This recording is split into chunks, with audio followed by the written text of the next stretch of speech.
Wizard studies में आप सभी लोगों का एक बार फिर से स्वागत है।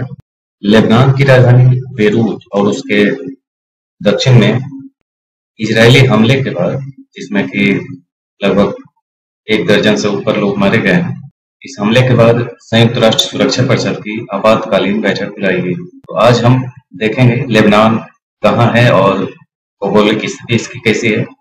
ये बेरूत शहर है। इसी बेरूत शहर में के दक्षिणी हिस्से में इजराइल का हमला हुआ है। पहले हम मैप में देखते हैं कि लेबनान है कहाँ।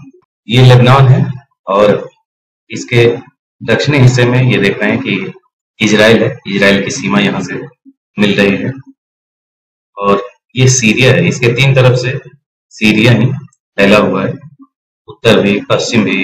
ये पूरे में सीरिया है और पश्चिम में इसके भूमध्य सागर है। और ये बायब्लोस शहर है जो दुनिया का सबसे पुराना आबादी वाला शहर है। यहाँ लगातार आबादी रह रही है, इसलिए इसे जाना जाता है बायब्लोस को। और यह है बायब्लोस, लेबनान का शहर। इसी के बारे में हम देखते हैं। यह पश्चिम एशिया में भूमध्य सागर के पूर्वी तट पर स्थित एक देश है। राजधानी बेरूत है। इसके पश्चिम में भूमध्य सागर, उत्तर और पूर्व में सीरिया, दक्षिण में इजराइल से सीमा लगती है। यह उपजाऊ अर्धचंद्र नामक क्षेत्र का हिस्सा है, जिसे सभ्यता का पालना भी कहा जाता है। यानी कि अर्धचंद्र वाला जो एरिया है वो सीरिया और इराक होते हुए एक क्षेत्र बनता है, जहाँ पे प्राचीन काल में कभी मेसोपोटामिया सभ्यता हुआ करती थी। वही एरिया है जिसे सभ्यता का पालना कहा जाता है। यह दुनिया का सबसे पुराना लगातार बसा हुआ शहर बायब्लोस है, जिसे अभी हम दिखा रहे थे। आधुनिक बेरूत से लगभग 30 किलोमीटर उत्तर में है। ये दुनिया का सबसे पुराना लगातार बसा हुआ शहर है। यानी कि यहाँ पे आबादी हमेशा, जब से वो शहर है तब से वो आबादी बनी हुई है।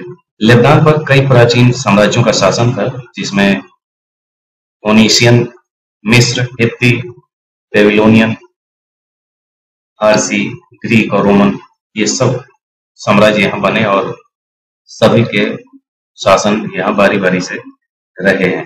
हित्ती जो है ये मेसोपोटामिया सभ्यता वाले एरिया में थे और हित्ती, मित्नी और केसाइट जैसे समूह थे, शहर थे, जो यहाँ मेसोपोटामिया वाले दौर में थे। 400 से अधिक वर्षों तक लेबनान ओटोमन साम्राज्य का हिस्सा था। 1920 में ओटोमन साम्राज्य के पतन के बाद लेबनान पर फ्रांस का शासन हो गया, जिसने ग्रेट लेबनान राज्य का निर्माण किया। 1943 तक लेबनान को स्वतंत्रता प्राप्त नहीं हुई थी, जब फ्रांसीसी सत्ता भंग हो गई। इसके परिणाम स्वरूप फ्रांसीसी सैनिकों को वापस लौटना पड़ा। भौगोलिक रूप से यह एक संकीर्ण पट्टी वाला क्षेत्र है और विश्व के छोटे संप्रभु राज्यों में से एक है।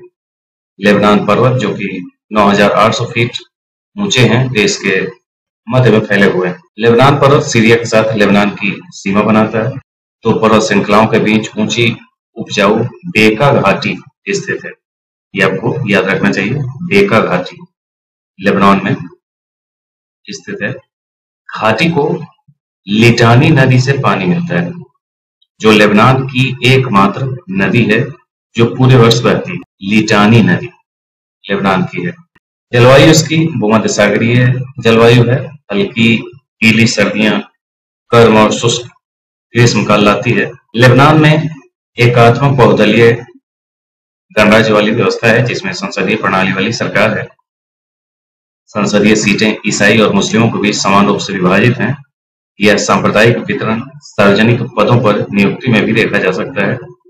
यहाँ की भाषा अरबी, फ्रेंच, अंग्रेजी और आर्मेनियाई। अधिकांश लेबनानी अरब हैं। आर्मेनियाई और कुर्दों के छोटे समूह भी हैं। यहाँ की अर्थव्यवस्था में बैंकिंग और पर्यटन सहित लेबनान की महत्वपूर्ण आर्थिक गतिविधियां यहाँ शामिल होती हैं।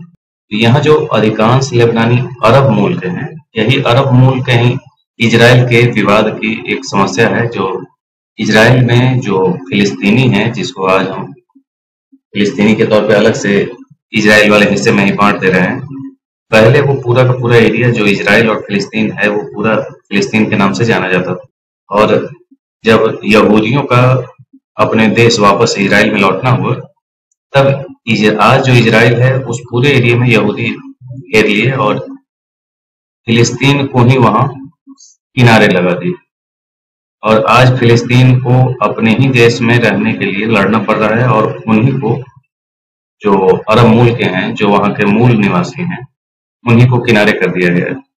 और कई देश इन्हीं जो फ्रांसीसी ये फिलिस्तीनी हैं उन्हीं को, जो अपने देश के लिए लड़ रहे हैं, उनको आतंकवादी घोषित कर रहे हैं।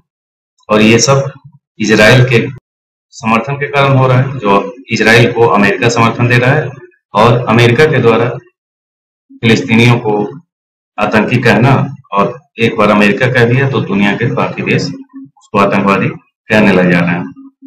तो केवल विचारों का फर्क है कि कोई देश अपने ही देश को आजाद कराने के लिए लड़े तो फिर उसको आतंकवादी घोषित कर रहे हैं, और इजराइल जो कि बाहर से आकर के यहूदी लोग वहां रहे, वही लोग उनको बाहर कर दिए और वहां उन्हीं के देश में घुस करके अलग देश बना लिए और आज फिलिस्तीनियों को मार रहे हैं, लगातार उसके ये कर रहे हैं, आतंकवादी घोषित कर रहे हैं। तो ये एक बहुत ही विचित्र मामला है, जिसको एक दुनिया का इकलौता ऐसा मामला आप देख सकते हैं जैसा इजराइल और फिलिस्तीन के बीच चल रहा है। और उसी अरब मुल्क का होने के नाते लेबनान जो है वो फिलिस्तीनियों का सहयोग कर रहा है।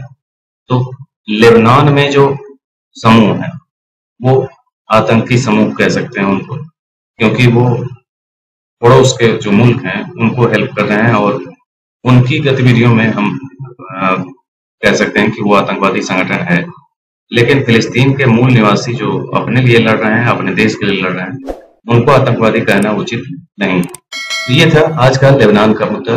इसी रंग के अपडेट के साथ हम फिर उपस्थित होंगे। आज के लिए इतना ही। धन्यवाद।